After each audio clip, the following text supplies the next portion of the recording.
Rabat serait devenue capitale du Maroc en 1912?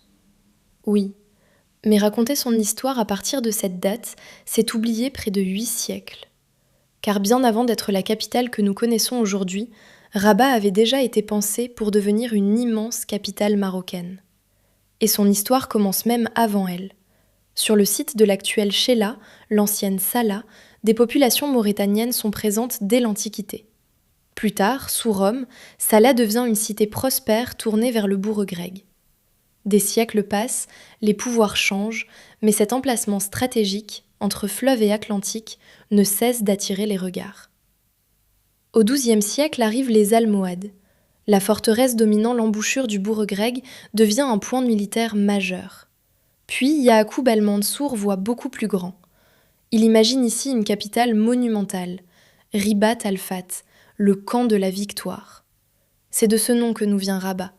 D'immenses remparts sont élevés, des portes monumentales apparaissent et, en 1184, commence la construction d'une mosquée aux dimensions gigantesques.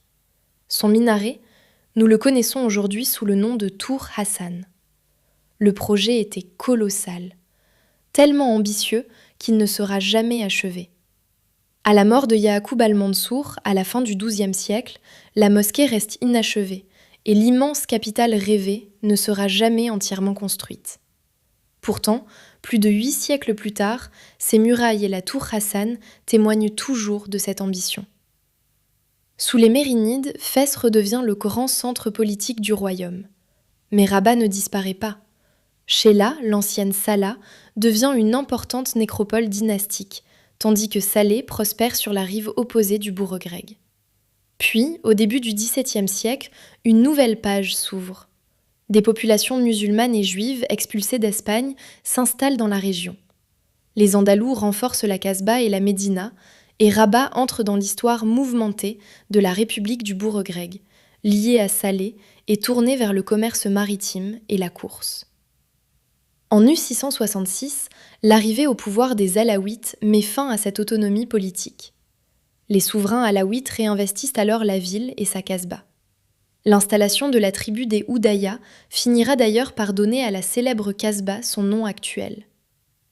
Puis vient 1912. Avec l'instauration du protectorat français, Rabat est choisi comme capitale politique du Maroc.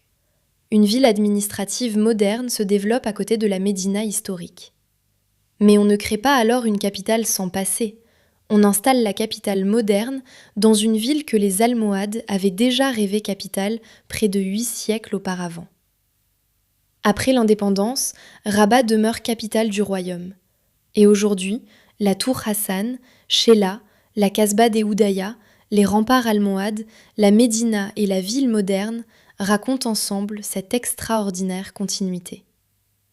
Alors Rabat, capitale depuis 1912 ?